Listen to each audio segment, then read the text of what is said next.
j'aimerais commencer tout d'abord par un témoignage. Je me posais la question, franchement, quand vous voyez, en tout cas quand la grâce m'a été donnée, j'ai compris que se tenir là, c'est pas facile. Si j'avais l'occasion de vous montrer les brouillons, moi je travaille plutôt sur l'ordinateur, on efface, on refait, on efface, on refait. Non, c'est pas bon. Non, non, c'est pas ce que, ça correspond pas vraiment à ce que j'ai à cœur. Vraiment, c'est pas facile. Ah, c'est pas facile. Vraiment, il faut quasiment même pour moi une semaine, tu fais, tu le fais, tu fais, tu le fais. Donc vraiment, c'est vraiment pas facile. Mais les hommes de Dieu, pendant toute une vie, il y a le doyen Ouedraogo qui a près de, je crois, 90 ans, parce qu'il est toujours dans le ministère, en train de servir Dieu, préparer des messages. Vraiment, nous bénissons le Seigneur d'utiliser ses serviteurs et même le pasteur Conan Dominique qui chaque dimanche nous nourrissent. Lorsque vous avez cette occasion, vous vous rendez compte de la difficulté, car c'est vraiment, vraiment, vraiment pas facile. J'aimerais introduire mon message par ce témoignage que j'ai reçu de mon encadreur lorsque je préparais ma thèse. Je crois que c'est en 2014 ou 2015, je me rappelle plus bien de l'année. Il avait eu une bourse pour les États-Unis. On appelle ça la bourse Fulbright. C'est une bourse prestigieuse. Vous partez faire des études aux États-Unis et puis la bourse vous couvre vous et puis les membres de vos familles, de votre famille. Donc il est parti aux États-Unis avec sa femme. Il est parti pour 9 ou 10 mois. Vous êtes payé par mois, tout est couvert, vous êtes à l'aise en fait. Donc en disant, nous à notre niveau là, c'est la bourse qu'on change. Donc il a eu cette bourse là et il est parti. Quand il est parti, il a pris attache avec l'église. Il est de l'église de Cocody. Il a pris attache avec l'église là-bas pour que s'il arrive, tout se passe bien. Et il dit que quand ils sont arrivés, en tout cas on leur a donné le nom de la personne qui allait venir les attendre. Certainement, je ne sais pas comment ça s'est passé, s'ils ont donné leur photo ou bien, je ne sais pas. Mais ils disent que quand ils sont arrivés, le frère en question qui était responsable, en tout cas pour pouvoir les introduire, les conduire pendant tout leur séjour, c'est un frère, quand ils l'ont vu là, ils ont dit Koutou. C'était un biker, ceux qui connaissent, qui ont regardé les films des blancs là où vous voyez les gens à moto, sur les grosses motos là. T'as ça commence ici, ça arrive là. Ça commence ici, ça arrive là, il a barbe comme ça. Et puis il est venu, non, il dit quand ils l'ont vu là, que lui et puis sa femme se sont regardés. Parmi nous ici, il aurait fait pour eux. Et quand ils sont partis, ils ont rendu témoignage de la fidélité de ce frère qui certainement était dans des choses peut-être avant et qui aujourd'hui se retrouve être serviteur de Dieu. Ça là, on ne peut pas enlever. Donc c'est comme ça, mais il a vraiment pu avec une communion telle qu'à la fin de tout ça, eux-mêmes ont rendu témoignage de sa foi. Mais malheureusement, bien aimés, dans nos églises, en ces temps actuels, ce n'est pas cela. Et même dans notre église ici, ce n'est pas toujours cela. Nous nous fondons beaucoup plus sur l'attrait extérieur. Combien de fois n'avons-nous pas eu à chasser des frères, eu égard à l'attitude que nous avons eue lorsque nous les avons rencontrés. Moi, je suis convaincu que si c'était moi là, je rends témoignage, j'allais avoir peur. Parce que je ne tape pas à avoir peur. J'ai dit, mais puis là, s'il est fâché là-haut, c'est quel temps que Dominique va venir demain, pardon. Donc vraiment, c'est l'attitude que beaucoup d'entre nous avons. Nous sommes toujours prompts à juger, à mépriser et à ainsi à fermer la porte du ciel à beaucoup d'entre nous. Nous n'avons de cesse de nous limiter à l'attrait extérieur de nos frères, à les juger, à trouver qu'ils sont ceci, ils sont cela, alors que bien souvent, le Seigneur, lui, il va au-delà de cela. Amen. J'aimerais avec moi que nous puissions lire ces versets qui vont introduire notre message de ce jour en Actes 2, versets 42 à 47. Actes 2, versets 42 à 47. Actes 2, versets 42 à 47 que je lis. J'introduis, je lis la version française courante. Acte 2, verset 42. Tous s'appliquaient fidèlement à écouter l'enseignement que donnaient les apôtres, à vivre dans la communion fraternelle, à prendre part au repas commun et à participer aux prières. Chacun ressentait de la crainte, car Dieu accomplissait beaucoup de prodiges et de miracles par l'intermédiaire des apôtres.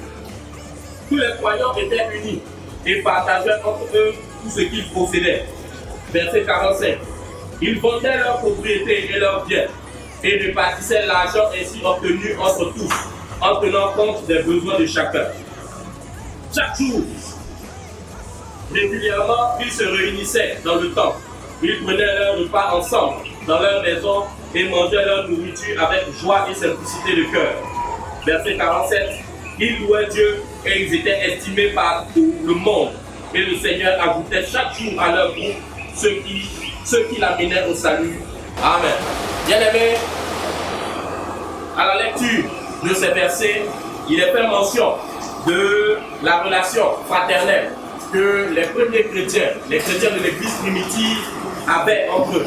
Et c'est de par la relation qu'ils avaient entre eux, de par la communion qu'ils ont vécue, qu'ils sont parvenus à étendre l'évangile dans toutes les contrées, jusqu'à ce que ça nous parvienne à nous ici, nous peuple africains. Si nous regardons la distance entre la zone d'Israël à ici, c'est très loin, mais malgré cela, l'évangile s'est étendu jusqu'à nous parvenir ici. Le thème de notre message de ce jour est le suivant: la vraie communion fraternelle. La vraie communion fraternelle.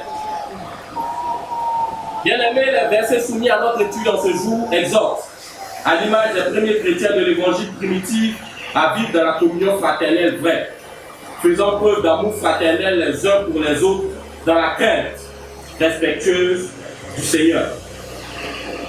Ce message a pour objectif, bien-aimés, d'emmener les chrétiens du temple de la grâce à vivre la communion fraternelle vraie, partout et en toutes circonstances, car c'est en cela que le monde reconnaîtra que nous sommes de vrais disciples de Christ. Bien-aimés, pour atteindre cet objectif, l'étude de ce matin sera subdivisée en 2 points.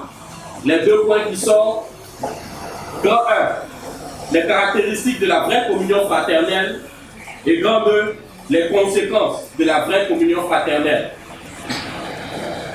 Bien-aimés, ces différents points seront étudiés à la lumière des versets soumis à notre étude en ce jour. Il faut savoir tout d'abord que la communion fraternelle fait partie des grands piliers de la marche chrétienne, avec la lecture de la Bible, la prière, le témoignage. La communion fraternelle va au-delà des simples échanges cordiaux. Dans certaines assemblées, pas ici, quand on parle de communion fraternelle, j'ai une manière particulière de se saluer. Soit j'ai déjà vu ça, je ne sais plus dans quelle assemblée, où on s'attrape à tous sur le côté. Ou d'autres, c'est une salutation particulière. Mais la vraie communion fraternelle va au-delà de cela. Au-delà de l'instant où on dit « salut ton frère ou ta soeur ».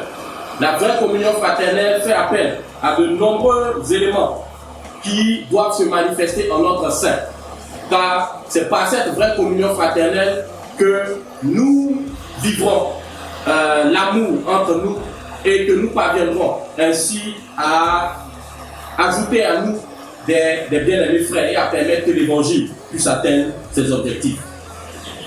Bien-aimés, malgré que le Seigneur appelle à l'image des chrétiens de l'église primitive à vivre la vraie communion fraternelle, de nombreux obstacles peuvent empêcher le disciple de persévérer dans cette communion, eu égard à de nombreuses actions ou attitudes auxquelles se livrent les chrétiens de notre époque. De nos jours, de nombreuses actions sont posées par les uns les autres, soit consciemment ou inconsciemment, qui ont pour effet plutôt de repousser les frères, plutôt de les ramener à ce qu'ils avaient vomi. Ainsi, bien aimés, quelles doivent être les attitudes que doivent avoir les chrétiens pour persévérer dans la communion fraternelle vraie?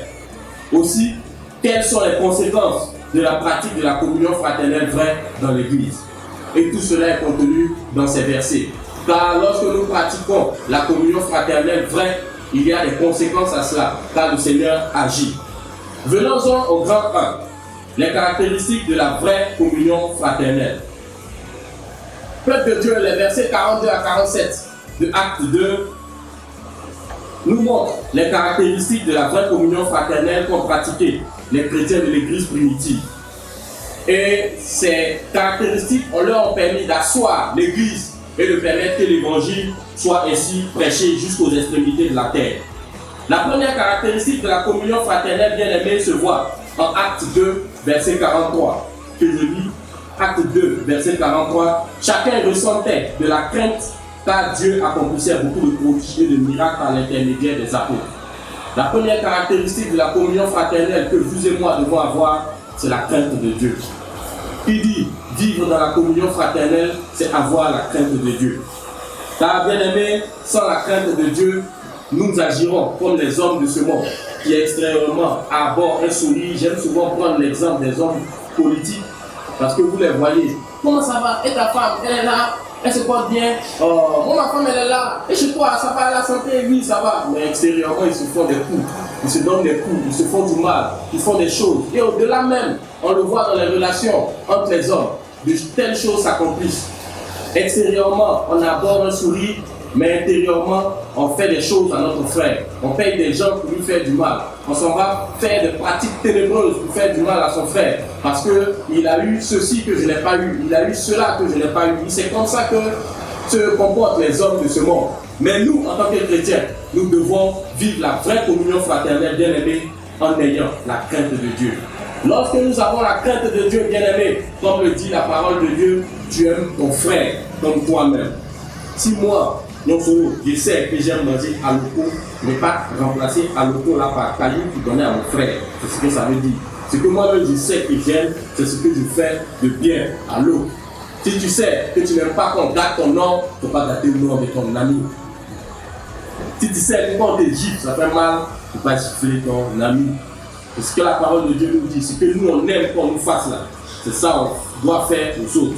On est venu annoncer ici qu'il y a un mariage. Quand tu vas dans toi-même ton mariage, que tu arrives, quand on va présenter les mariés, que la mariée sort et puis il n'y a personne, ça lui fait mal. Donc toi aussi, il faut aller chez les autres.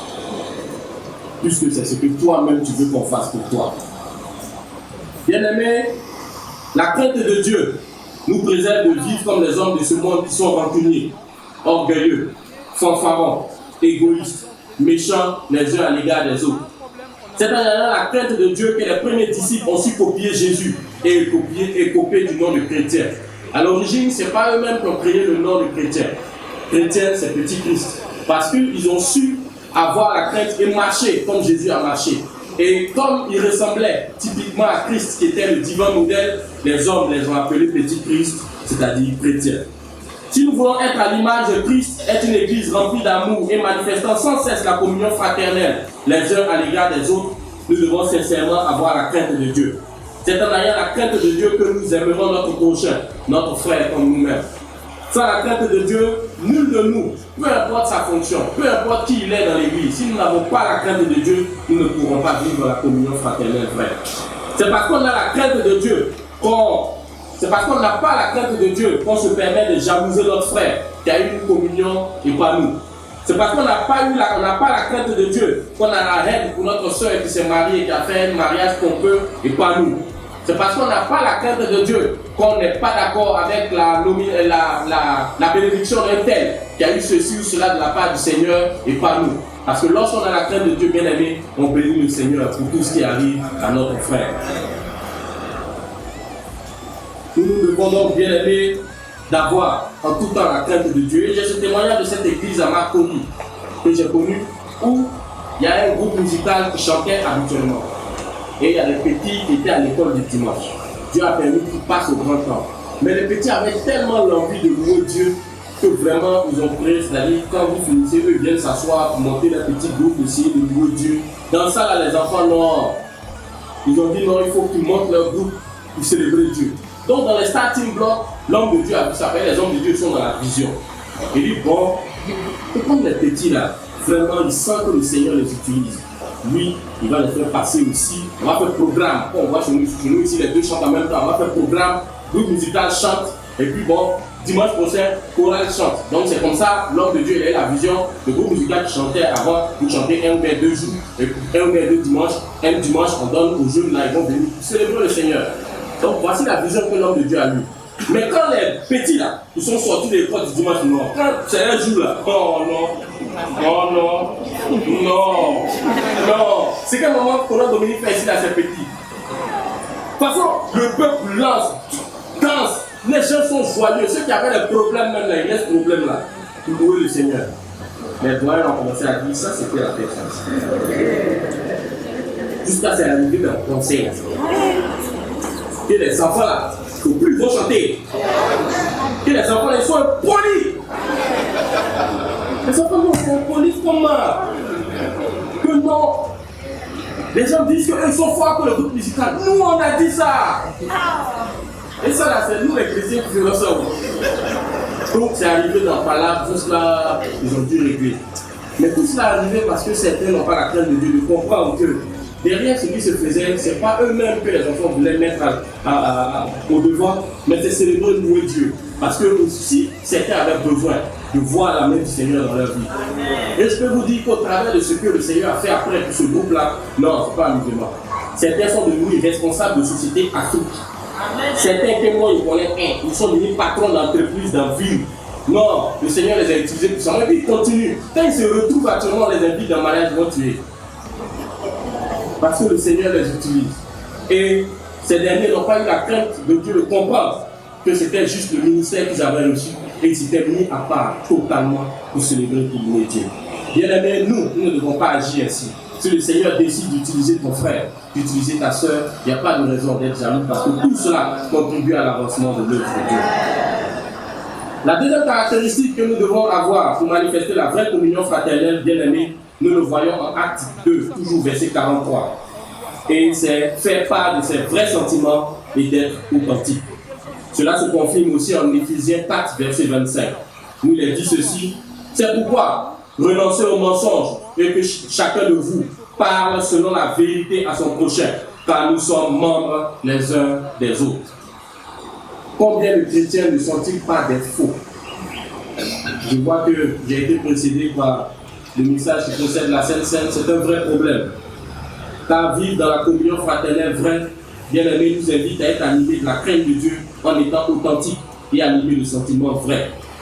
Bien aimé, Christ, le divin modèle, est demeuré dans la vérité jusqu'à souffrir les pires souffrances à la croix. Il est toujours resté vrai, disant aux hommes la réalité du ciel, leur disant que s'ils meurent dans leur péché, ils vont tout droit vers l'enfer. Peu importe la fonction des personnes, il leur disait la vérité. Dieu veut que nous puissions, les uns les autres, être vrais. Comme cette sœur qui a rencontré un frère dans l'église, pas dans l'église, à l'extérieur de l'église, elle a fait venir à l'église. Il a dit non, que nous les changer, les transformer. Elle est venue voir l'homme de Dieu, non, que après sa conversion, bon, il dit il va l'épouser. Les hommes de Dieu, ils ont, en tout cas, le Seigneur leur fait grâce, il leur dit d'avance que il y a des choses qui vont pas, on va s'asseoir un peu. Non, la sœur dit non, pourquoi? Elle n'a pas fait sa chose vite. Dans la fait de sa chose vite, ok, les hommes de Dieu, ils sont sages. C'est ainsi que tu as interpellé. La sœur s'est mariée. Quand elle s'est mariée samedi, selon l'information que j'ai reçue, quand elle s'est mariée samedi, le frère dit ok, je t'ai eu.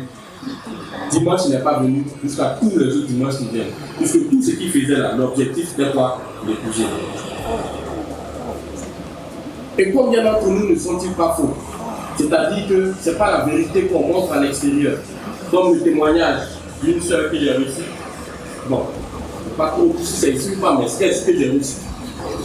Et quelqu'un, en tout cas, vraiment, l'apparence extérieure, là, non, c'est comme, vous voyez, souvent quand je vois certains hommes de Dieu faire, ça me fait rire. Ou certains associent la piété à ce genre de mouvement-là. Ça me vient rire. Parce que c'est comme ça que nous, on associe que la sœur, c'est bon quelqu'un. Mais elle dit, elle a vu tout. De toute façon, elle a vu là, non. Ça allait la voir avec moi, ça. Non, quand tu la vois là, même en un beau zigué. Et quand elle a vu son cœur s'est coupé comme ça, c'est déjà, tu m'as vu dans mon. Dans ce qu'on ne va pas voir là. Et combien d'entre nous ne sont-ils pas faux à ne pas montrer ce que nous sommes en réalité? Hein, souvent, c'est pourquoi les hommes de Dieu recommandent à ce que même dans le mariage, on fasse attention y compris. Parce qu'on a tendance à montrer ce qu'on sait que l'autre veut voir. Bien aimé, la communion fraternelle vraie nous oblige à être vrais et authentiques, disant avec amour et sagesse à notre frère ce qui ferait son bien pour le royaume des cieux. Si ton frère agit mal, dis-lui la vérité. Ne sois pas de ceux qui l'encouragent, comme souvent certains le font parce qu'il a l'argent, on le caresse dans le sens du poil, parce que vraiment c'est lui qui soutient l'église. Même s'il soutient l'église haut, même si c'est lui qui te donne à manger haut, même si quand tu as problème, c'est lui qui débloque haut. S'il est dans une mauvaise voie, dis-lui la vérité avec sagesse. Dis-lui que la voie sur laquelle il est n'est pas une bonne voie. Et cette voie va le conduire à la mort. Le Seigneur veut que nous soyons vrais, parce que les premiers chrétiens, dans leur relation les uns les autres, étaient vrais et authentiques. Dans la crainte de Dieu, ils se disaient la vérité. Dans la crainte de Dieu, ils communiaient ensemble. et ils étaient vrais dans toutes leurs relations. C'est en cela que les hommes de Dieu ont un rôle d'éducateurs, de psychologues, de sociologues, disant aux chrétiens la réalité des choses pour qu'ils reviennent de leur mauvaise voie. Et ils savent, lorsque vous venez les voir, c'est leur rôle de pouvoir vous dire la vérité. C'est difficile, mais ils vous disent la vérité. Souvent, ceux qui ne le comprennent pas disent que l'homme de Dieu il est contre moi, l'homme de Dieu il est ceci. Pour l'autre là, ils ont fait. Pour moi là, ils ne veulent pas faire. Pour l'autre là, ils ont fait comme ça. Ce n'est pas la même chose. Souvent, ça peut peut-être être la même chose qui est parvenue en termes d'iniquité que vous avez connue. Mais les circonstances dans lesquelles la personne s'est affligée au-delà de ça n'est peut-être pas la même chose. Lui, il a compris, peut-être pas toi. Le but, c'est de te gagner. Donc, on te dira la vérité. C'est ce que le Seigneur veut que nous ayons comme relation les uns les autres. Que nous soyons vrais. Nous ne venons pas arborer une image extérieure qui n'est pas celle que nous sommes en réalité. Soyons vrais, afin que les uns les autres nous puissions nous aider à pouvoir avancer. Comme les pasteurs, toi et moi, nous devons être vrais comme ils nous enseignent dans nos rapports, étant authentiques dans l'amour et la justice, fuyant la fausseté, le mensonge, les commérages, les cachotteries. Être vrai, c'est de dire à ton frère que ce que tu m'as fait là, c'est pas bon. Être vrai, c'est dire à ton frère que tu as pris mon nom, là, que je ne suis pas content, je suis fâché. C'est pourquoi j'aime bien les enfants. Quand tu lui fais quelque chose qu'il n'aime pas, il croit c'est vrai, il est fâché. Il sait son visage comme ça pour te montrer, parce qu'il est vrai. Il te dit qu'à cet instant précis, que tu sois d'accord ou pas, ce sentiment qu'il a actuellement, c'est être vrai. Et moi, j'ai ce genre de comportement, ça me crée beaucoup de problèmes avec certaines personnes qui me sont proches. Peut-être que c'est cru ou pas, mais je préfère te dire la vérité. Pour qu'après, tu saches ce que je pense vraiment. C'est ce que le Seigneur veut que nous fassions. J'ai mis du temps à comprendre ça, mais c'est ce que Dieu veut que nous fassions. Que nous soyons vrais les uns les autres. Si je ne suis pas d'accord, il est mieux que je te dise que je ne suis pas d'accord. À toi de m'expliquer tout ce que je comprends. Je comprends. Et c'est cette relation que le Seigneur veut que nous ayons. Si je ne suis pas d'accord ou je ne comprends pas, dis à ton frère. Ce n'est pas la peine d'aller chez l'autre pour aller l'ignorer. Je ne dis pas celle-là. Mon mari est fait là. Est-ce que tu sais? Non, je ne te dis pas, et puis ça commence comme ça. Et quand on finit, on te dépose. Et puis dès que tu as parlé, oh ma soeur, comment tu sais que tu es dans mon cœur? Oh. Quand il ne t'a pas vu comme ça, là, mon sommeil est troublé. Parce que toi-même là, il sait qu'au ciel, là, notre maison sera collée. C'est pas ce que le Seigneur veut. Il veut que nous soyons vrais. Si tu as un reproche à lui faire, fais-lui le reproche de vive voix. Dis-le lui. Ça, c'est ce que le Seigneur veut. Et c'est ainsi que nous vivons la vraie communion fraternelle. Les cachotteries, les commérages, les choses que nous cachons ne sont pas les choses que le Seigneur veut. Les premiers chrétiens agissaient comme Christ. Christ a été juste, vrai et authentique. Il a réprimandé qui méritait la réprimande, avec amour certes, et il a félicité qui méritait les félicitations. C'est ce que le Seigneur veut que nous ayons comme relation bien-aimée les uns les autres. La caractéristique qu'il faut que nous ayons dans la communion fraternelle vraie se voit en Acte 2, verset 44, que je lis, toujours version français courant. Tous les croyants étaient unis et partageaient entre eux tout ce qu'ils possédaient. C'est se pardonner mutuellement afin d'être unis. Aucune union ne peut être parfaite sans pardon. Et cela se confirme en Colossiens 3, verset 13, où il est dit ceci: supportez-vous les uns les autres. Et si l'un de vous a quelque chose à reprocher à un autre, pardonnez-vous mutuellement. Comme le Seigneur vous a pardonné, vous a pardonné. Vous aussi, pardonnez-vous de la même manière. Nous devons bien aimer nous pardonner les uns les autres. Être vrai dans la communion fraternelle, c'est pouvoir se pardonner mutuellement, en toutes circonstances. Le Seigneur nous a pardonné. Ne regardons point à nos fautes et à nos iniquités, et acceptons de mourir à la croix pour que nous, pécheurs, soyons sauvés. Si le Seigneur devait regarder à nos iniquités, ni vous, ni moi ne serions ici. Si le Seigneur devait regarder seulement aux iniquités que nous avons commises hier, ni vous, ni moi ne serions ici. Il a dit ceci: il n'existe pas dessus la terre un seul juste, pas même un seul. Alors, pour vivre la communion fraternelle vraie, il nous faut pardonner à notre frère, à notre sœur. Dans le pardon, il faut prendre l'image du mariage. Quel que soit le couple que vous allez voir, que vous estimez, le couple que vous voyez, vous êtes content. Vous dites non, quand je le vois comme ça, je veux me marier aussi. Nous, c'est le cas. Il y a plein de couples comme ça qu'on apprécie, qu'on voit. Mais tous ces couples-là, pour en arriver là, sont passés par les disputes, les blessures, les incompréhensions, les déceptions, en tout cas les colères. Ils sont passés par tout ça. Tous les doyens vous le diront. Mais tout ça, ils sont passés par là pour en arriver au couple uni que vous voyez.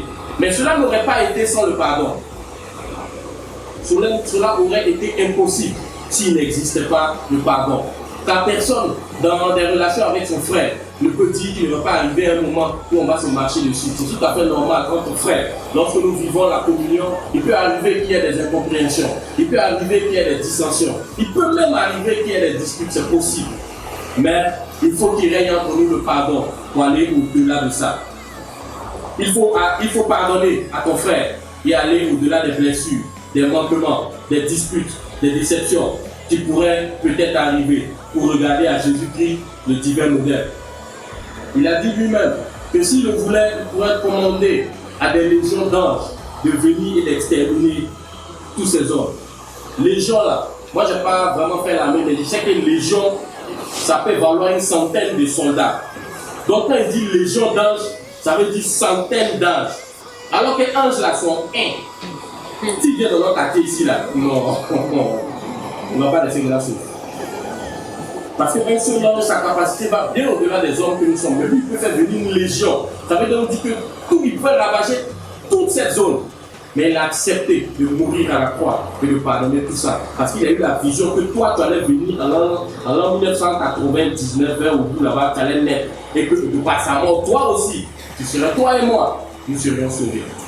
Et de la même manière, nous devons faire preuve de pardon les uns à l'égard des autres. Peu importe ce que ton frère t'a fait, il faut que nous manifestions le pardon pour que nous puissions vivre la communion fraternelle, frère. La quatrième caractéristique se voit en Acte 2, verset 45. Que je lis, ils vendaient leurs propriétés et leurs biens et répartissaient l'argent ainsi obtenu entre tous, en tenant compte des besoins de chacun. La quatrième caractéristique, c'est s'encourager et se soutenir mutuellement. Cela se voit aussi en 1 Thessaloniciens 5, verset 11, où il est dit ceci: c'est pourquoi encouragez-vous les uns les autres et aidez-vous mutuellement à grandir dans la foi, comme vous le faites déjà. Bien-aimés, les chrétiens primitifs vivaient la vraie communion fraternelle en s'encourageant et se soutenant mutuellement. Ils tenaient compte des besoins de chacun pour le partage de l'argent provenant de la vente de leurs biens. À l'image des premiers disciples, nous devons vivre dans la communion fraternelle en nous encourageant mutuellement, en nous aidant. C'est-à-dire en aidant ceux d'entre nous, ceux de nos frères qui sont dans le besoin. Cela signifie que nous devons soutenir les veuves, les orphelins et les étrangers.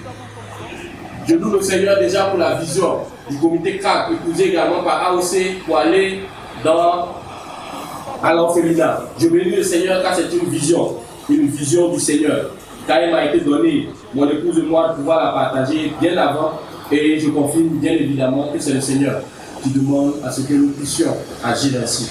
Le Seigneur veut que nous puissions nous soutenir, que nous puissions soutenir les veuves, les orphelins, que nous puissions soutenir tous ceux qui passent par des difficultés, que ce soit des difficultés du point de vue des difficultés financières ou des difficultés spirituelles. Il veut que nous puissions mutuellement nous soutenir. Ceux qui sont forts dans la foi, il faut que nous puissions soutenir ceux qui sont faibles dans la foi. Malheureusement, dans nos relations, nous avons vite fait de juger, nous avons vite fait de critiquer, nous avons vite fait de rejeter. Lorsque vous regardez au témoignage premier que j'ai donné sur le bien-aimé frère, je suis sûr que s'il était chez nous ici, ça allait être difficile pour lui. Vraiment, vraiment, vraiment difficile. Parce que nous, les chrétiens, en tout cas, vraiment, on aime trop se figer à l'apparence extérieure. Comme cette sœur qui me rendait son témoignage, de là où elle a vécu, elle est apparue, elle a reçu l'évangile, elle, c'est ce qu'elle avait là, elle a pris pour venir à l'église. Elle, là où elle a été, là où elle a grandi, là, ses pantalons, elle connaît. On a jamais expliqué que ça pose problème. Donc, premier jour, elle est venue à l'église, là, ils l'ont chassée par les regards. Je vous dis ce qui a été, ils l'ont chassée par les regards. Mais actuellement, elle a tué. Quand tu vois son maxi, parfois elle a changé. Mais c'est dans une autre assemblée qu'elle a reçu vraiment cet amour qu'elle attendait. Parce que là où elle est partie avec son pantalon, là, on l'a chassée. Je ne dis pas que le pantalon c'est bon ou c'est mauvais. Là, moi, ce que je sais, ce qui est important, là, c'est Jésus. Et quand elle est venue, ce qu'elle espérait, c'est qu'on puisse l'aider dans la foi. Ce que nous on pense être bon là, elle attendait à ce qu'on puisse venir lui montrer, qu'on puisse venir l'orienter, la guider pour qu'elle puisse s'affermir dans la foi. Mais des gens l'ont repoussé par leur attitude, l'ont repoussé par leur jugement. Et c'est comme ça, nous on est, nous même dedans parce que nous-mêmes on est dedans. Le Seigneur, ce qu'il attend, c'est que nous puissions nous soutenir. Lorsqu'un frère a fauté et qu'il a chuté, plutôt que de l'encourager, c'est lui dont le nom devient l'objet du journal télévisé de 20 heures de l'Église. Ce que le Seigneur attend, c'est que nous puissions le soutenir. Que nous puissions soutenir ce dernier pour qu'il puisse revenir et reprendre la marche. Comme ce témoignage que j'ai reçu d'une soeur dans une église, c'est ma cousine qui me l'a vendu, elle dit c'est dans son église. Un bien-aimé frère, Choco, bon, il y a des frères comme ça, quand les soeurs intercèdent, c'est vers lui on met la main. Donc il y a une, je ne sais pas si elle était plus pressée que les autres, elle est venue voir l'homme de Dieu. Elle dit le frère, elle a couché un mois. Mais quand sœur met ça sur toi là, on ne sait pas pourquoi elle a raconté quoi pour changer. Et puis il a dit tout ça, l'homme de Dieu dit, mais elle a dit, et elle donne des... Ah non. Vraiment, le frère a été touché. On les a mis sous discipline. Il a été rejeté, repoussé, jusqu'à ce qu'il décède dans cette situation. Et c'est après son décès. Donc, souvent aussi dans l'église, c'est difficile, mais il y a raison, on va taper. Par exemple, on pleure, tu viens dire non, j'ai menti. Toute l'église, c'est-à-dire, nous qui sommes champions de mise à l'écart, on se rend compte qu'on a fait ça cadeau. Et imaginez le sentiment dans lequel il était quand il est mort. Je crois que les psychologues disent que la pire prison, c'est celui qui est en prison parce qu'il est innocent. Parce que celui qui est en prison, parce que sa prison est justifiée par ses actes, il ne subit pas la même peine que celui qui est en prison parce qu'il n'a rien fait. Parce que celui qui est en prison parce qu'il n'a rien fait, il subit ça plus que celui qui sait que lui-même est mauvais. Et c'est ce qui est arrivé à ce frère. Cette mise à l'écart, ce jugement. Ce qu'il attend dans ce genre de situation, même si il est accusé à tort, c'est de pouvoir le soutenir. Mais nous, qu'est-ce que nous faisons? Nous nous rejetons. Bien-aimés, n'agissons pas ainsi. Dans Jésus-Christ, le divin modèle, il y a des exemples dans la Bible de personnes qui ont été rejetées, mais que le Seigneur a accepté, qu'il a aidé. Et à la suite de cette acceptation, regardons l'exemple de Paul. De Paul, qui est vraiment l'un des serviteurs les plus grands du Nouveau Testament. Qui a été utilisé alors qu'au départ, c'est lui qui combattait les chrétiens. Mais malgré cela, Jésus l'a appelé, Jésus l'a touché. Et au travers de lui, l'évangile a été propagé dans de nombreuses villes jusqu'à ce que ça nous parvienne ici, bien aimé. Et c'est ainsi que nous agissions pour nous laisser conduire par le Seigneur. Bien aimé, comme le fois nos critiques, nos moqueries, n'ont pas conduit certains frères à quitter la foi et à retourner dans le monde. Comme une fois n'avons-nous pas frustré les nouveaux qui jamais plus ne sont revenus. Quand ils viennent, là maintenant je parle du temps de la grâce. Parce que ça, c'est témoignage pour nous ici. Quand ils viennent, le premier abord, les premières personnes, dans certaines assemblées, on ne prend pas tout le monde qui les met à l'entrée. Parce que c'est la première relation que certains ont. Si c'est raté, il va s'asseoir. Mais quand il va partir, il ne va plus venir. Il y a certaines assemblées, ici aussi on a compris, c'est vraiment structuré, c'est très très très important. Parce qu'une personne qui quitte dans le monde n'a pas le cœur que moi j'ai, moi qui suis ici. Qui a tout moment encore, ah ou bien que papa, que tout le monde entend aussi. Oh. Parce que lui, à la moindre chose, il peut repartir à ce qu'il avait vomi. Là où peut-être il se trouve, il se sent mieux. Donc vraiment, il faut que le peuple de la grâce, nous puissions œuvrer, travailler. C'est en cela même que les formations sont organisées où on nous invite à venir, à prier d'abord avant d'aller évangéliser. Le but, c'est de pouvoir nous donner les éléments essentiels, à pouvoir véhiculer le message, à pouvoir enseigner pour que notre évangile puisse être bien reçu. Et il faut que nous ayons une attitude qui nous pousse à aider les frères qui sont dans des difficultés, à les aider ceux qui passent par des moments difficiles. Et le Seigneur apprécie, c'est ce qu'il veut qu'il attend de nous. Lorsque par exemple un frère était un membre, d'élever une personne qui lui est chère, et je bénis le Seigneur pour l'homme de Dieu que nous avons à la tête de l'église, il est allé. Lorsque ma femme avait perdu plusieurs membres de sa famille, il est allé même au village. Mon père qui ne le connaissait pas, derrière il a dit, hein, c'est l'homme de Dieu, et puis il était derrière nous. Vraiment, il a fait pour beaucoup de frères et je bénis le Seigneur. Car c'est ainsi que le Seigneur veut. Il ne peut pas faire pour tout le monde, je le comprends. Vu l'âge, tout ça. Mais tu as la responsabilité, toi et moi, là où toi tu es là, de soutenir ton frère. qui passent par des moments difficiles. On ne peut pas tout savoir. Ce n'est pas possible qu'ils sachent tout. Mais au niveau auquel tu es, si le Seigneur permet que tu sois informé d'un frère qui est dans des difficultés, aide-le. Je donne ce témoignage ici, ce n'est pas pour lancer des fleurs, mais vraiment ça m'a touché. Il y a pasteur, le frère qui danse beaucoup là. Dieu donné est tombé malade. Ici. Vraiment, moi je ne savais pas qu'il était malade. Mais c'était chaud. C'était chaud. Parce que le comité a été informé. Que le frère est malade, il a donné l'information. Question. Il applique tout. Je regarde là. C'est que le petit dit qu'on a vu la vie. Alors on va voir. Je suis parti cette fois-ci, j'étais là. Ça c'est pour cette fois-ci, il y a deux fois parti. Je suis allé. Là où il habite, la soeur n'a pas monté, je ne peux pas trouver. Donc, là où il habitait, voilà, c'est habitait. Et on allait voir le frère, on a aidé le frère, ce qu'il fallait faire, je crois, ensemble, j'ai aidé le pasteur pour l'équipe.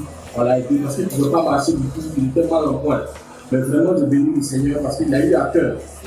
Certainement, quand le frère est venu les premières fois, parce qu'au début, avant qu'il arrive, il allait savoir où il habite. Parce que ses parents sont, je crois, jusqu'à tout le monde dit, le temps ils m'ont quitté là-bas pour venir là, ça pouvait devenir grave. Et c'est ce que le Seigneur veut. L'homme de Dieu ne peut pas tout faire. Si toi, à ton niveau, tu as la capacité de pouvoir en tout cas aider ton frère dans les difficultés, fais-le. Tu as la capacité d'aider ta soeur dans les difficultés, fais-le. Ça, c'est ce que le Seigneur attend de toi et de moi. Et c'est ainsi qu'il faut manifester la vraie communion fraternelle. Le point suivant sur la caractéristique de la vraie communion fraternelle se voit en Acte 2, verset 46, où il est dit ceci. Chaque jour, régulièrement, ils se réunissaient dans le temple. Ils prenaient leur repas ensemble dans leur maison et mangeaient leur nourriture avec joie et simplicité de cœur. La prochaine caractéristique, c'est agir avec simplicité de cœur, en admettant ses faiblesses. En un mot, agir avec humilité. Cela se confirme aussi en Romains 12, verset 16, où il est dit ceci. Vivez en bon accord les uns avec les autres. N'ayez pas la folie des grandeurs, mais acceptez les tâches modestes. Ne vous prenez pas pour des sages. L'un des grands problèmes auxquels les hommes de Dieu ont à faire face, c'est le manque d'humilité des chrétiens. Je dis parce que moi ici dedans. Le manque d'humilité des chrétiens. Vous voyez le frère, il a la dévotion. Je ne sais pas pourquoi c'était associé ça, mon bon. Si c'est ça que vous voyez comme quelqu'un qui a la dévotion, il est toujours comme ça. Ça, c'est quand il n'a rien. Ça, c'est quand il ne travaille pas. Il est toujours là, il balaye. Le pasteur vient, il prend son sac.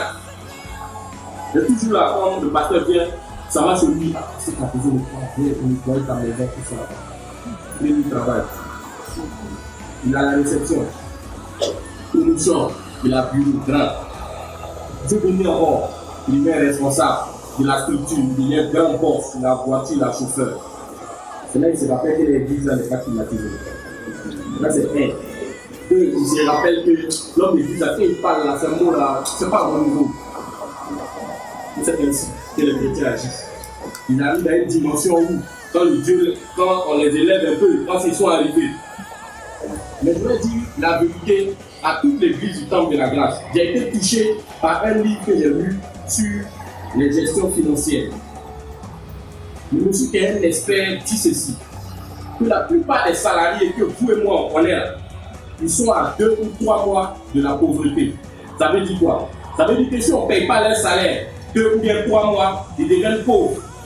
Quand il a fini de lire ça, il s'allait voir l'enfant, il dit ce qu'il a dit dans le livre, il dit 2 ou bien 3 mois, si on ne paye pas ton salaire, tu deviens pauvre. 3 mois, si on ne paye pas le salaire, tu deviens pauvre, on devient pauvre. Elle dit 2 mois. Il y a quoi de malin? 2 mois seulement, quand il devient pauvre. On est imbu de soi-même. Hein? Comme des gens qui sont grands types, qui ne pas arriver. Après son grand type, là, c'est lui qui dort dans le salon. Les choses peuvent changer n'importe quand, n'importe comment. Il n'y a pas de quoi s'orgueillir. C'est juste une grâce que le Seigneur te donne. Même le grand Salomon, lui-même, il a reconnu. Vanité des vanités, tout est vanité. C'est quelle richesse que toi tu as qui peut se comparer avec Salomon? Quelqu'un qui tue 1000 bœufs par jour, on va faire une estimation simple. Un bœuf, il n'y a pas dit un beuton, il dit un bœuf. Un bœuf, ce qu'on a appelé bœuf, ça peut faire 200 000, 300 000. Il tue 1000 par jour. 300 000 bœufs, ça fait 300 millions par jour. Même si on dit que tu es milliardaire, quand tu as dépensé 300 millions par jour, toute la fin du mois, ton argent est fini. Mais lui, Dieu lui donne, il est riche encore. Toi, tu as quelle richesse qu'il faut pour Salomon? Le Seigneur nous appelle à vivre avec humilité. Dans la vraie communion fraternelle, il faut que nous soyons humbles. Dans certaines assemblées, les gens ne se mélangent pas avec les autres. Ils disent qu'eux, ils ont atteint un niveau intellectuel qui fait que l'autre, là, il est trop petit. Dans une assemblée, là, il y a une manifestation d'un esprit. Ah, c'est chaud. En tout cas, les hommes de Dieu n'étaient pas là. Et il y avait quelques responsables, quelques chrétiens qui étaient là. Ah, vraiment, ça chauffait. Ils ont été priés, chanter, ils ont fait tout ça. Ah, ça n'allait pas. C'est le gardien de l'église. Quand il dit gardien, là, c'est l'image que beaucoup ont des gardiens. Gardien de l'église a son habit jaune qui vient à peine si c'est le salut. Celui qui est venu, il dit c'est quoi ça? Sors au nom de Jésus. Là, c'est calmé en même temps. Ça fait fini. Le gardien qui a fait ça.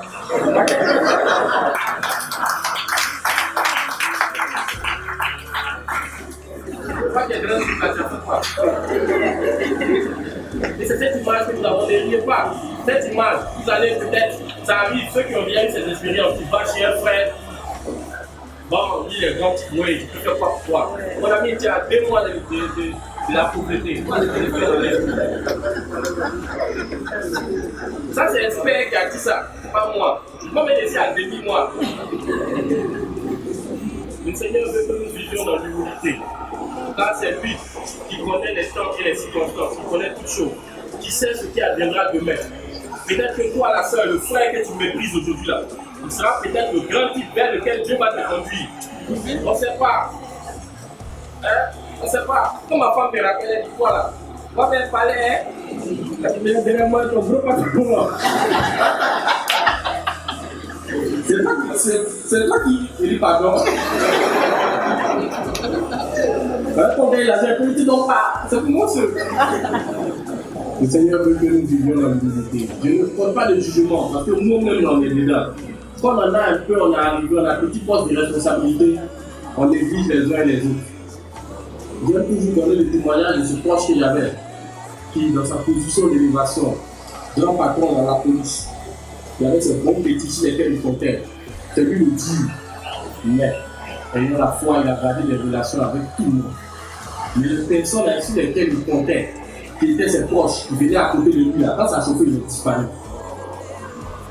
C'est les petits de rien du tout, que vous, peut-être vous allez négliger dans les camps militaires. Il y a des qui sont là, en matin, le soleil les tape, il y a plus sur eux. Après, même si le patron là, il les regarde, ces petits-là, ils mettent grand patron sur le dos et ils marchent. Lui-même, il rend témoignage. Parce que Dieu veut nous faire comprendre ceci. Nous sommes tous les mêmes, il n'y a pas de différence. Lorsque vous regardez, en tout cas dans la parole de Dieu, ce qu'il est dit du pauvre Lazare, il a été élevé. Tandis que le riche souffrait dans les flammes. Dieu ne regarde ni à nous bien, mais il nous voit les mêmes. C'est nous qui regardons, qui faisons des distinctions par rapport à la tenue vestimentaire. Il n'y a pas de différence. Nous sommes les mêmes, car nous sommes tous faillibles et nous connaîtrons tous la mort. Quelle que soit ta position, quand tu meurs, c'est ceux qui travaillent à la mort là, qui te lavent. Il ne faut pas vu cadavre qui se lève, il faut pas nous laver. Il se lave, et puis se couche. Quelle que soit ta position, c'est lui qui va faire ça. Et il faut donc que nous ayons l'humilité de reconnaître que c'est par grâce que nous sommes là où nous sommes. Et les premiers chrétiens l'ont compris. C'est pourquoi quand ils vendaient leur bien, peu importe, ils partageaient pour aider les uns les autres. Et c'est ce que le Seigneur veut que nous ayons, que nous puissions vivre dans la simplicité et dans l'humilité. Lorsque nous vivons dans la simplicité, dans l'humilité, lorsque nous savons que nous ne sommes que par la grâce de Dieu, regardez souvent les hommes de Dieu, certains avaient des positions très élevées. J'abandonne cela pour devenir serviteurs de Dieu. Certains même étaient des cadres. On les envoie dans un village où ils arrivent là-bas pour prêcher l'évangile. Un petit, il va l'inciter à cause de Jésus. Et c'est cette humilité-là le Seigneur veut que nous ayons.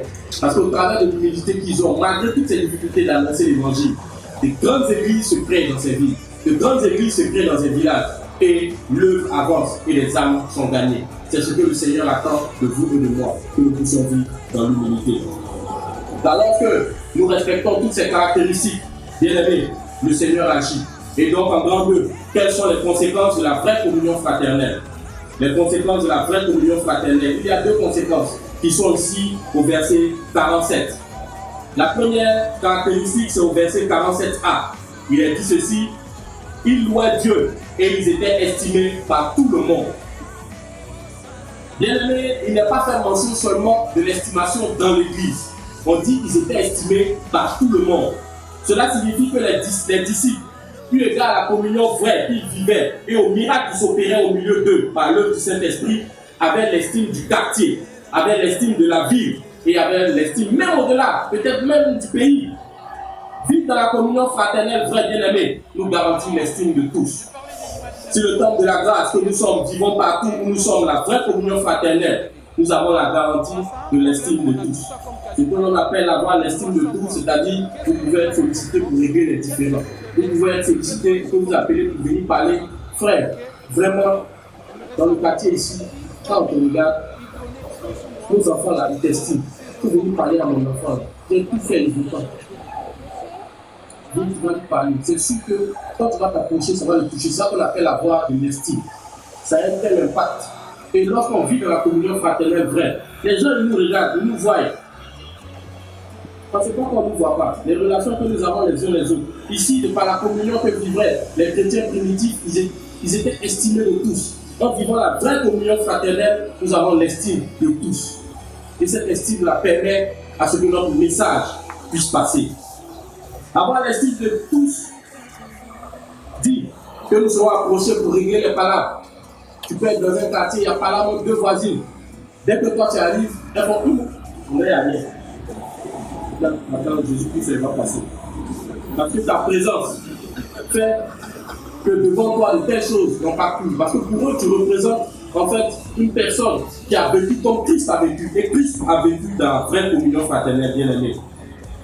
De vous à moi, quelle estime avez-vous d'un couple qui se dispute sans arrêt? Quelle image avez-vous d'une personne qui se querelle sans arrêt avec son frère? Si nous ne vivons pas dans la vraie communion fraternelle, nous n'aurons pas l'estime de tous. Quelle estime bien-aimé as-tu d'un chrétien qui est méchant, qui ne se soucie pas de la difficulté dans laquelle vit son frère? Christ, depuis plus de 2000 ans, a gardé une certaine estime, et ça c'est vrai de quasiment toutes les grandes religions. Lorsqu'ils font mention de Christ, ils ont une certaine estime pour lui. Bien qu'il ne l'ait pas accepté et reconnu, ils reconnaissent que Christ a été une personne particulière, une personne qui a vécu dans la justice, dans l'équité et dans la droiture. Si nous vivons la vraie communion fraternelle, agissant comme Christ nous le recommande, bien aimés, nous aurons l'estime de tous. Et en annonçant l'évangile, soyez-en sûrs, l'évangile va compter.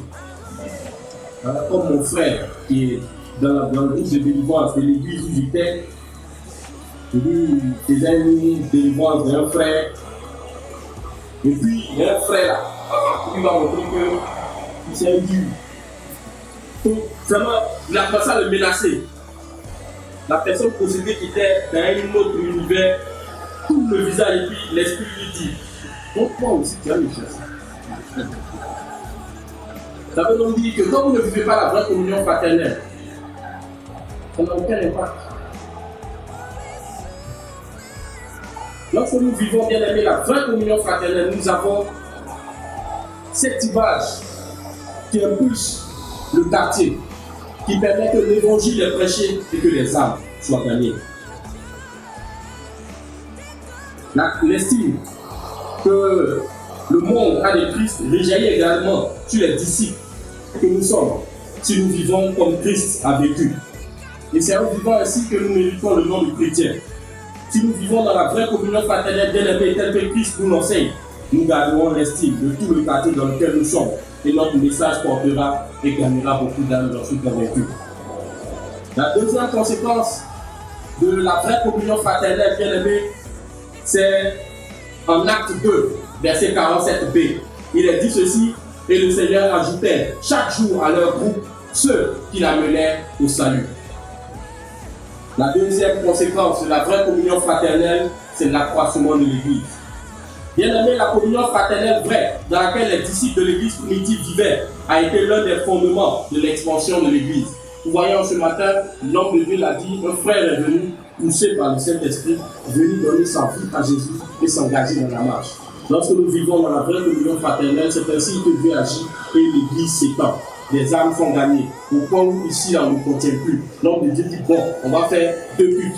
Après, on fait 2 cultes. Ça ne résout pas la situation. Il dit, bon, ce qu'on va faire, on va ouvrir un annexe quelque part où on pense que les frères, la vie viennent sont beaucoup. On ouvre une annexe. On voit que ça ne résout pas encore le problème. Le Seigneur envoie. Tout cela à partir de la communion fraternelle que nous vivons, de la relation que nous vivons. C'est la vision de l'homme de Dieu. Il faut que nous puissions l'accompagner en vivant entre nous la vraie communion fraternelle. Car les uns les autres, nous nous connaissons. Et ce n'est pas la communion que nous vivons les uns les autres que l'évangile avance, que les âmes sont gagnées. Et que lorsque tu dis à quelqu'un dans le quartier que Jésus t'aime, il voit l'impact de cela dans les vies. Maman l'a dit ici, la dame à laquelle le don a été fait, la dame qui a accouché en venant du marché, elle a appelé que son mari a dit qu'il est étonné. Lui là, parfois pendant le minutes, on va le voir. Il dit non, il y a action chez nous, on t'invite. Il dit tu m'invites, c'est pas, c'est à quelle heure? Il arrive. C'est bizarre, mais c'est comme ça en fait. Lorsque vous avez l'évangile porte, on vit la vraie communion fraternelle, partageant avec tous, vivant la vraie communion fraternelle, même avec les gens extérieurs. Bien aimé, l'œuvre du Seigneur avance. Et par la communion fraternelle que vivaient les premiers chrétiens, Jésus ajoutait à eux de nouvelles âmes et l'Église grandissait. Et ils ont étendu ainsi l'Église, vivant ainsi la vraie communion fraternelle à toutes les contrées, jusqu'à ce que l'Église puisse arriver ici. Il y a beaucoup d'hommes de Dieu qui l'ont compris, qui vont dans des villes prêcher l'Évangile, qui vont dans des lieux aider, comme ce que nous venons de faire en allant à la pouponnière, faire des dons. Lorsque nous faisons des dons, vous n'avez pas besoin de le dire. Quand vous finissez, vous dites, ah frère, Jésus t'aime. Ce nom-là les touche. Et l'homme de Dieu l'a bien compris dans la vision, a mené ainsi l'Évangile à avancer au travers de la communion dont nous faisons preuve. Et c'est cela que nous devons faire. Bien aimés, les comptes nous seront demandés. Si nous ne tenons pas compte, bien aimés, de nos frères, de leur degré spirituel pour vivre dans la communion fraternelle. Nous devons nous aider les uns les autres à croître dans la marche chrétienne. Nous devons nous aider les uns les autres à vivre la communion fraternelle, car c'est ainsi que ceux qui sont faibles vont au fur et à mesure s'affermir et avancer dans la foi. Lequel d'entre nous a vu une fois son enfant naître aujourd'hui et demain lutter os avec sa maman? Ça n'a jamais été vu. Quand il vient, il va boire bouillir. Tout le monde ne veut pas, il veut tester au fur et à mesure. Alors n'attendons pas de ceux qui sont nouveaux de pouvoir avoir le même degré que nous, mais aidons-nous mutuellement à ce qu'ils puissent également croire et comprendre la nécessité de s'engager pleinement avec le Seigneur. Et je bénis le Seigneur pour l'homme de Dieu. C'est ainsi qu'il agit. Quand nous sommes, quand il vient, il nous encourage, et ainsi au fur et à mesure on avance, jusqu'à ce qu'au fur et à mesure on rejoint les responsables comme Dominique, on essaie les responsables Kofi Baturé, etc. Au fur et à mesure, on avance dans la foi. C'est ainsi que le Seigneur veut que nous agissions. Car si nous agissons ainsi, le frère que nous ferons venir fera venir quelqu'un, qui aussi fera venir quelqu'un, qui aussi fera venir quelqu'un, et ainsi l'Église grandira. Regardez à ce que Jésus a fait. En Jean 8, verset 1 à 11. Jésus est là. Tout d'un coup, il y a des gens qui viennent avec une femme. Et il dit que cette femme a été prise en flagrant délit d'adultère. Selon la loi de Moïse, elle mérite la mort. J'ai écouté un témoignage dans la semaine sur une radio chrétienne. Une personne qui a écrit, elle dit que par WhatsApp, elle envoyait des images à son mari qui est à l'extérieur, des images juste pour conserver la flamme avec son mari. C'est pas trop, c'est pas trop condamnable ou pas, c'est pas ça le sujet.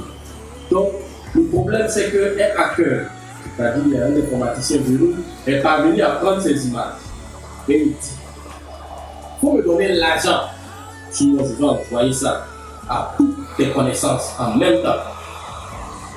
Pour moi, je me dis à cet instant précis, comme Jésus a fait pour cette femme, il faut aider cette sœur. Ils ont passé tout le temps à dire que ça ne se fait pas dans la foi chrétienne.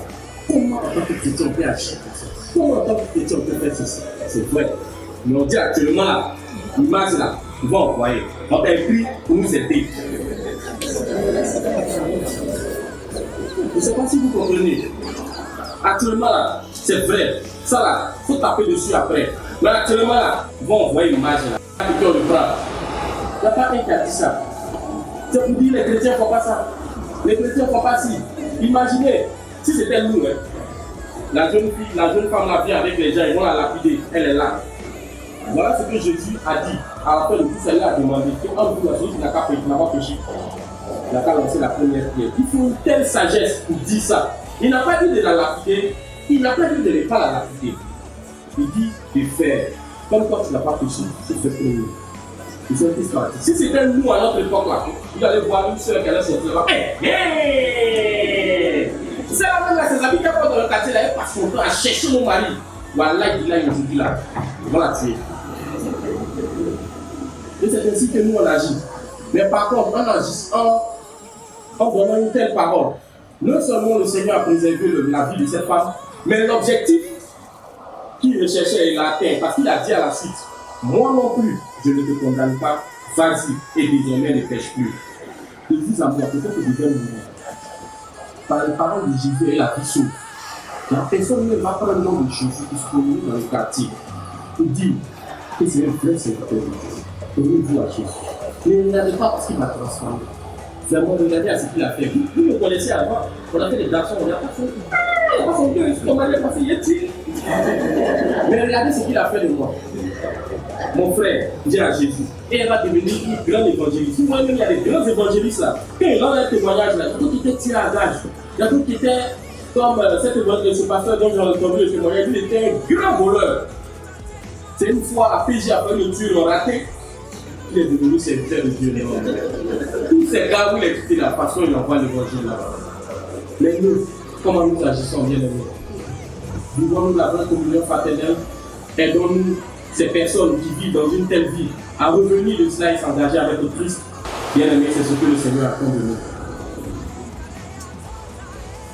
Agissons comme Christ, car je suis convaincu qu'à la fin de tout cela, cette femme a rencontré vraiment Jésus et qu'elle est devenue disciple de Christ. En conclusion, nous pouvons dire que la communion fraternelle vraie fait partie des grands piliers de la marche chrétienne, avec la lecture de la Bible, la prière et le témoignage. Bien qu'elle fasse défaut, la vraie communion fraternelle, dans nombre d'assemblées, elle pourrait appuyer l'œuvre d'évangélisation si les chrétiens que nous sommes la manifestons dans la crainte de Dieu, dans l'authenticité de nos sentiments, dans le pardon, dans l'encouragement mutuel, ainsi que dans la simplicité et l'humilité. Si nous demeurons dans la communion fraternelle vraie, nous aurons l'estime de notre quartier. Notre message d'évangélisation portera plus facilement et j'en suis convaincu, Dieu ajoutera à nous de nouvelles âmes pour la croissance de l'Église. Puisse Dieu donc que nous partagions la communion fraternelle vraie à l'image de Christ, notre divin modèle. Amen.